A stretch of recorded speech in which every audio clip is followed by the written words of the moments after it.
Bonjour tout le monde, ici Catherine Gignac. Bienvenue à Personnalité.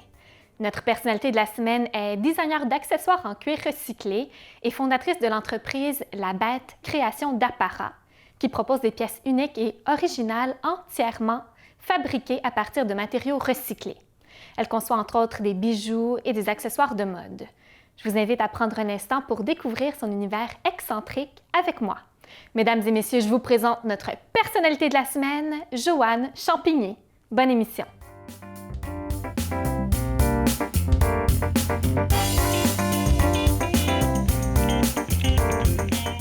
Bonjour Joanne. Bonjour Catherine. Bienvenue à Personnalité. Bien, merci, c'est gentil. Comment ça va? Ça va super bien. Toi aussi? Oui, merci. Parle-moi de ton entreprise, La Bête. Qu'est-ce que c'est exactement? Qu'est-ce que vous proposez?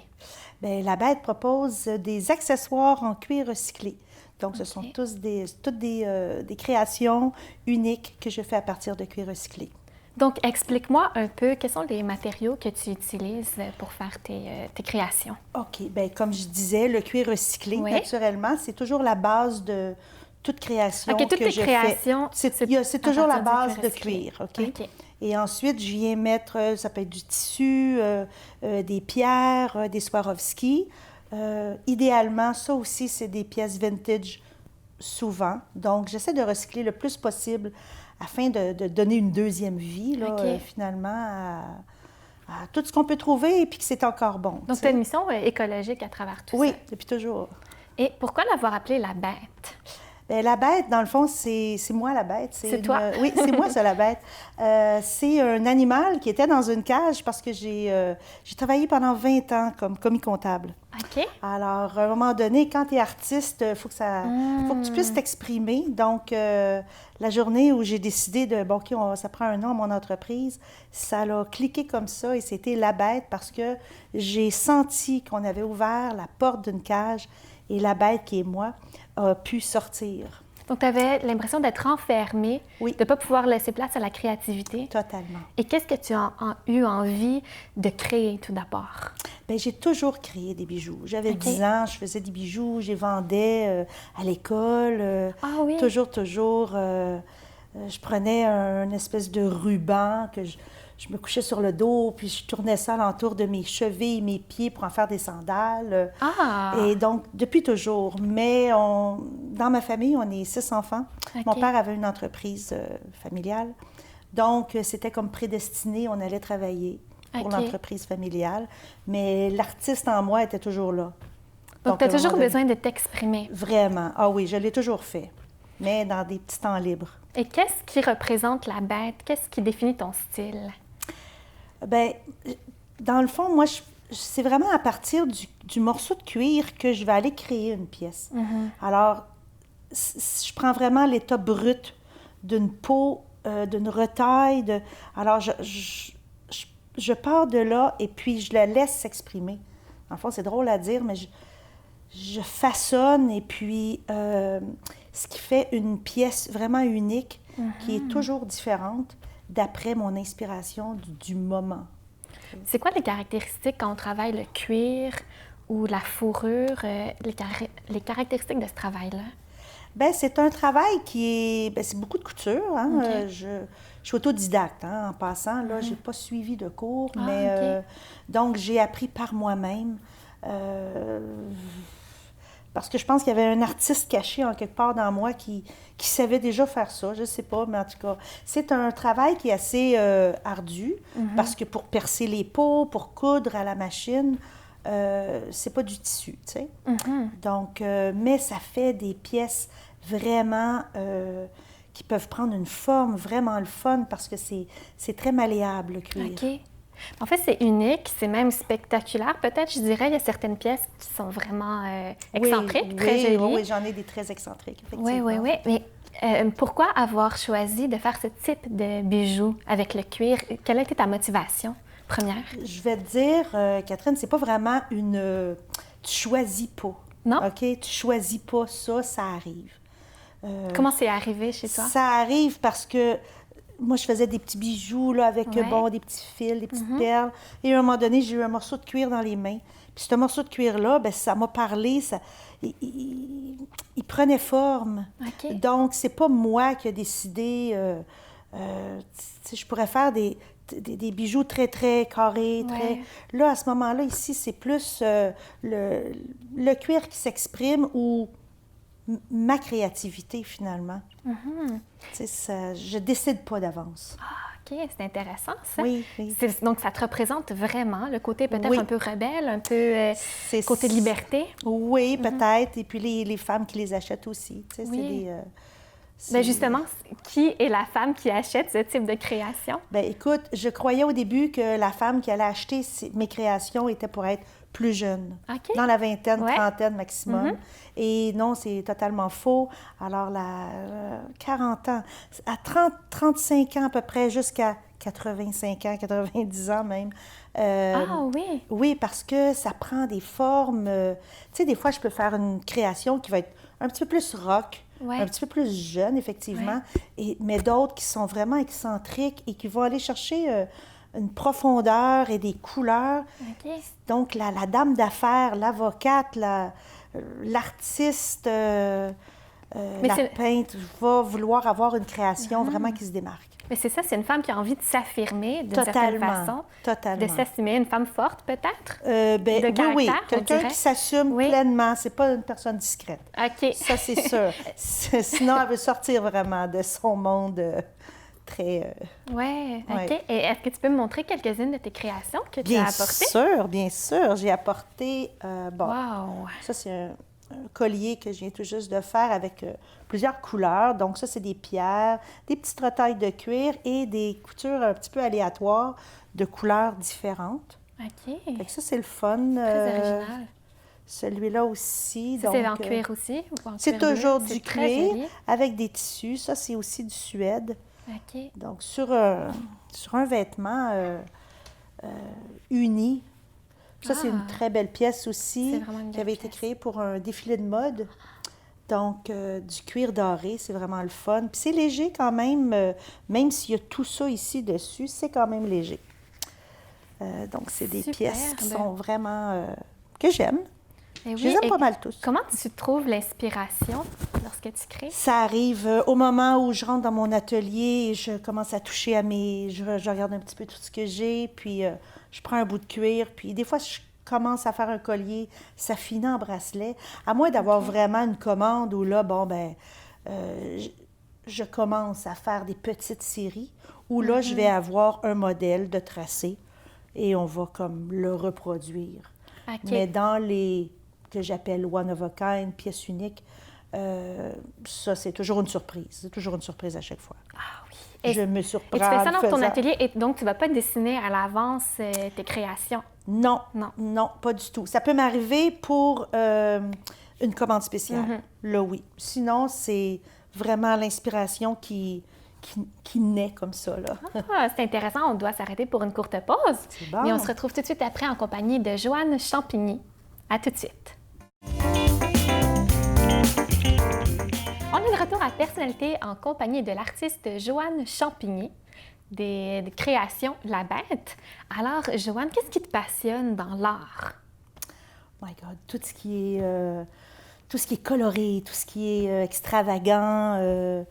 Mon art me passionne, le cuir, toutes les créations uniques.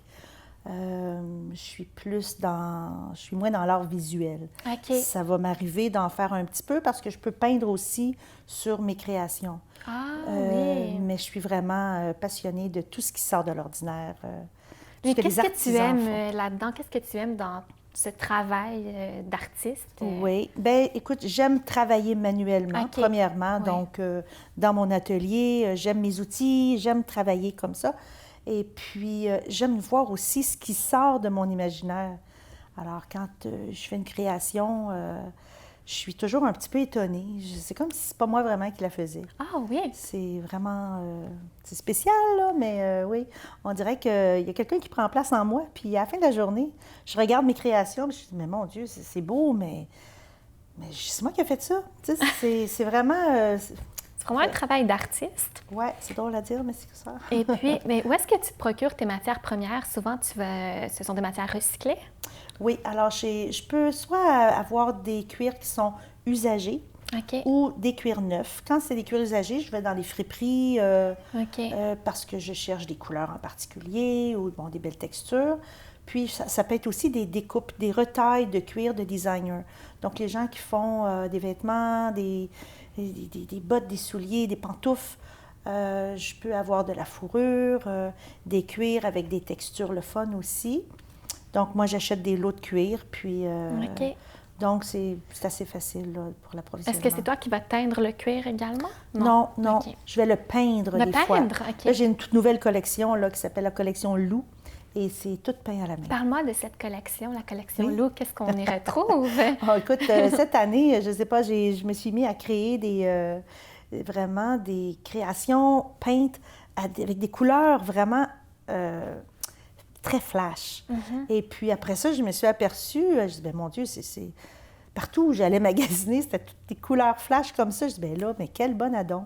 Alors, cette collection, elle est peinte avec du jaune, du orangé, du rose, du bleu, vert, vraiment éclatant, là. Et comment on agence ça avec des vêtements? Explique-moi un petit peu comment on peut porter ces bijoux. Écoute, le bijou uni noir peut se mettre à peu près sur n'importe quel imprimé, sur un vêtement uni. Dès qu'il y a un petit peu d'artifice dedans, là, de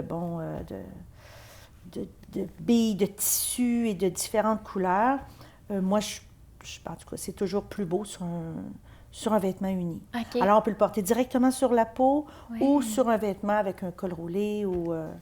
Et là, ça vient vraiment donner à la petite robe noire, devient une toute nouvelle robe. Là. Oui. Quelle a été la réalisation la plus folle que tu as faite? Oh mon Dieu, j'en ai fait. C'était pour plutôt un défilé de mode. OK. Alors, j'avais une création vraiment, vraiment géniale. Elle était jaune avec des fleurs vertes. Et puis, je me disais, mais mon Dieu, personne ne va acheter cette création. Puis non, j'ai vendu cette création dans une exposition. La dame a acheté le bracelet et le collier, mais ça prenait tout son corps. Mais ça y allait vraiment bien. Ça, c'était vraiment une belle création. Donc, tu fais des colliers, des bracelets et des boucles d'oreilles. Et des montres, et des bracelets de cheville, et des bijoux de pied, des broches. Des broches, bon, alors je peux faire à peu près... mais ma nouvelle collection de montres, elle est vraiment belle aussi. J'ai fait faire mon cadran avec mon logo à l'intérieur. Donc ça, c'est le fun. Je fais des deux dans un. Donc c'est un bracelet et une montre. OK. Ça, c'est un très beau produit. Ah, intéressant. Oui. Où est-ce qu'on peut se procurer tes produits? Mes produits se vendent soit dans ma boutique en ligne ou j'ai 17 points de vente aussi, au Québec et en Ontario. OK.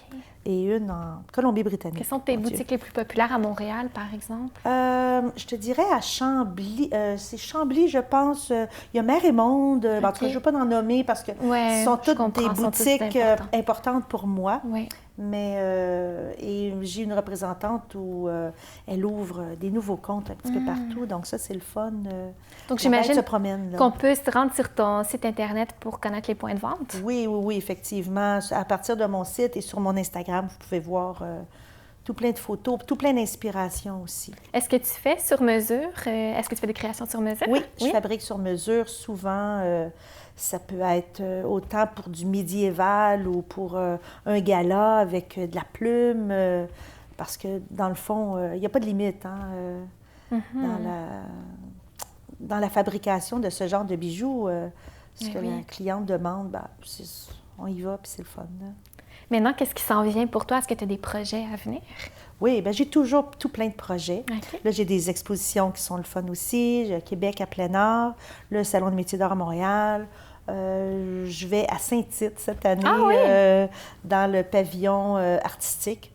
Et puis, mais ça va être le fun. Ça donne une nouvelle collection un petit peu plus western. Puis c'est un endroit où j'ai jamais exploré là, cette façon de créer. Donc, ça va être... Donc, est-ce que tu vas faire des créations exprès pour le côté plus western? C'est ce que j'ai commencé en ce moment. Là. Je suis en fabrication, donc c'est tout le développement. Ça prend beaucoup de temps aussi. Parce que pendant que tu fais ça, tu ne fais pas tes créations pour les salons nécessairement. Donc, il faut essayer de trouver là, un produit qui va être wow. Justement, quels sont les plus grands défis quand on se lance comme ça, quand on part une entreprise de la sorte? Bien, premièrement, c'est le défi de porter plusieurs chapeaux, hein? Oui. Alors, tu deviens tout. Mm-hmm. Donc, c'est beaucoup de gestion, autant de la publicité, l'achat de ton matériel. C'est beaucoup, beaucoup, beaucoup de travail, là. C'est pas juste... Donc, on ne peut pas s'en sortir juste en faisant des créations. Il faut quand même porter il faut que le chapeau de l'entrepreneur. Exactement, sinon tu ne te fais pas connaître, là. Mais donc, ton expérience en comptabilité a pu aider d'une façon ou d'une comme autre. je dis toujours, on ne fait jamais rien pour rien. Alors ça, ce que j'ai fait avant me sert beaucoup aujourd'hui. Une chance que j'ai fait ça, dans le fond. Hein? Et puis j'ai la maturité autre que si j'avais commencé plus jeune, avec la naissance de mes enfants et tout. Donc ça... Avec un style bien assumé. Exactement, oui, effectivement. Une autre époque. On va faire une courte pause et on se retrouve tout de suite après. Restez là en compagnie de Joanne Champigny. On est de retour à Personnalité en compagnie de l'artiste Joanne Champigny, qui a fondé l'entreprise La Bête. Alors, je t'ai demandé d'apporter des objets qui te représentent pour qu'on puisse te connaître sous une autre facette. Donc, montre-moi ce que tu as apporté. C'est beau. Tu avais dit d'être un petit peu... Pas hésiter à être créative. Exactement. Alors, bon, ben moi, j'ai apporté une balle. OK. Alors, une balle, ça me représente dans le sens que je suis une personne qui rebondit. Ah, mon Dieu, c'est bien pensé, ça. Ah, oui. Oui, je suis une personne qui rebondit, qui arrive de quoi, OK, c'est pas grave, on se tourne de bord et on sait jamais où est-ce que la balle va aller parce que je me lève le matin, j'ai des idées, on part dans cette direction-là, puis... Donc, quand ça va pas bien, ben c'est pas grave. Est-ce que tu as des exemples à donner? Ben écoute, il y a un salon, admettons que je fais un salon, il y a une tempête de neige, on est déçus, les gens n'étaient pas au rendez-vous, c'est pas grave, la balle a rebondi, puis on saute à une autre étape, puis on oublie celle-là, tu sais, parce qu'il ne faut pas rester avec... Et puis des idées, ben, on part avec un collier, on finit avec un bracelet. Ah, oui. Tu regardes, la balle, c'est vraiment un objet qui me représente quand même bien. C'est bien. Puis j'avais apporté aussi, bon, ben écoutez, les tasses à mesurer et naturellement un verre de vin. OK, alors explique-moi ça. C'est la cuisine? Ça, c'est un autre type d'art, hein? Là, c'est de faire la cuisine. Ah, OK. Alors moi, j'adore cuisiner, donc c'est un autre art qui prend forme parce que tu prends ton petit verre de vin et puis là, ben, tu commences à faire une bonne bouffe, puis tu élabores. Et j'ai toujours trouvé que c'était très créatif aussi de faire à manger. Ah oui, tout à fait. Puis le verre de vin, ça fait partie de la cuisine? Ça fait partie de la cuisine. Et puis le parapluie. Le parapluie? Alors un parapluie, ben, je ne l'ouvrirai pas parce que, bon, pas besoin de l'ouvrir, mais c'est un parapluie. Le parapluie, c'est un petit côté de ma personnalité qui veut protéger, qui veut faire attention à mes amis, à mon entourage. Je vais ouvrir le parapluie comme, pas réellement, mais pour les protéger, pour les empêcher d'avoir des problèmes. Alors, je suis très maman couveuse. Ah oui. Alors, très protectrice? Oui, très protectrice. Et puis, étant vraiment une maman aussi. Oui, c'est ça. Donc, c'est un peu normal. Je le fais, je l'étends jusqu'à mes amis et ma parenté et tout, pas juste avec mes enfants. OK.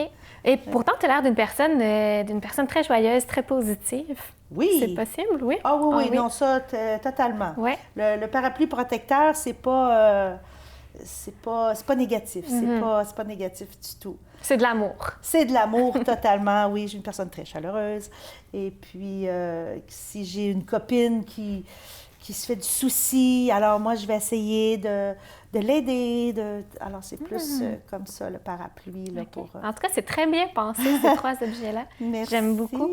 Maintenant, si on revient à ton parcours, oui. Bon, ça remonte à ton enfance, finalement, ce goût-là pour l'art. Oui. Moi, j'avais 10 ans et puis je voulais exposer, je voulais vendre mes bijoux. Mais c'était déjà les bijoux pour toi? C'est pas passé par la peinture, par le dessin? Non, j'en ai fait un petit peu de peinture, mais c'était pas vraiment mon... c'était pas l'art que moi j'aimais vraiment. J'étais pas vraiment bonne. Fait que je pense que ça aussi, ça l'a aidé. Okay. Mais je prenais de la terre, je faisais mes billes avec de la terre glaise. Bon, puis là, je perçais un petit trou, puis là, je faisais des billes. Tu sais, c'était vraiment... j'aimais faire ça. Et pourtant, je ne suis pas une très grande porteuse de bijoux, mais de les fabriquer, j'adore. Tu sais, et quand j'en fais un à mon goût, que là, moi, je suis confortable dedans, là, je peux le porter toujours. Puis c'est...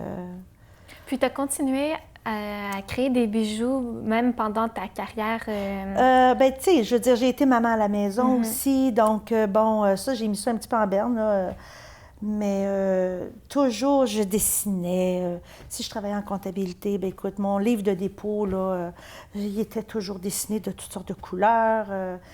Fait que c'était toujours là, puis... mais je ne pouvais pas l'exploiter comme moi j'aurais voulu. Quand mes filles sont devenues plus grandes, plus vieilles, où là, j'ai dit, OK, là, j'ai du temps, puis mon corps me faisait mal, vraiment, là. Moi, j'allais 3 fois par semaine voir un physio. À cause du travail devant l'ordinateur, ou... C'est ton côté créatif qui veut sortir et tu le fais pas. Okay. Tu lui permets pas de sortir. Alors ça, ton corps psychosomatique, là, ça parle beaucoup, ça. Donc là, je dis, bon, ben OK. Et un jour, le physio m'a dit, Joanne, ton corps, il est correct. Tu n'as rien de déplacé, tout va bien. C'est autre chose. Et là, ben écoute, on a cherché, puis j'ai laissé mon travail. J'ai demandé à mon conjoint, je dis, écoute, j'ai le goût là, de partir en affaires, puis faire mes bijoux, puis... Est-ce que tu as eu peur à ce moment-là de tout quitter? Ça m'a jamais fait peur. Non. C'est drôle, hein? C'est sûr que je n'étais pas monoparentale avec un loyer, des enfants et tout ça. J'avais un conjoint. On s'est privé sur autre chose. Ouais. Alors, au lieu d'acheter des vêtements neufs tout le temps, ben non, j'allais dans les friperies. On s'est débrouillé comme ça. Puis ça m'a permis vraiment de pouvoir partir mon entreprise. Et comment tu as eu le déclic? Tu t'es dit, bon, je quitte mon emploi et je me mets à faire des bijoux. J'en faisais l'été. Tu en faisais l'été déjà? J'en faisais l'été. J'avais trouvé un emploi où mon patron était tellement génial. Parce que moi, c'est ça, je suis une petite mère poule. Et puis, passer l'été avec mes enfants, c'était une nécessité. Okay. Alors, moi, il m'a dit, oui, il n'y a pas de problème, on va engager quelqu'un pour te remplacer l'été. Ah, c'est gentil. Et donc, c'était vraiment gentil. Alors, moi, j'allais passer mes étés à la maison. Là, je pouvais un petit peu plus bricoler, effectivement. Puis, mais comme je te dis, quand mon corps a commencé à vraiment faire mal, ou là, c'était... on ne pouvait pas savoir qu'est-ce que c'était. Là, j'ai dit, OK, je quitte mon emploi. Et oui, j'ai eu une subvention là, du CLD pour partir mon entreprise, puis ça, bien, avec des cours en entrepreneuriat et tout ça. C'est un bon coup de main. Puis, ben écoute... Mais c'était pour le mieux, parce qu'aujourd'hui, on peut acheter, on peut se procurer des magnifiques créations absolument uniques. Oui, donc, merci. à la bête, je le rappelle. Oui. Merci beaucoup, Joanne, pour cette entrevue. Bien, ça m'a fait plaisir. Merci à toi, Catherine. Et merci à vous à la maison. On se retrouve la semaine prochaine avec une autre personnalité de la semaine. À bientôt, tout le monde!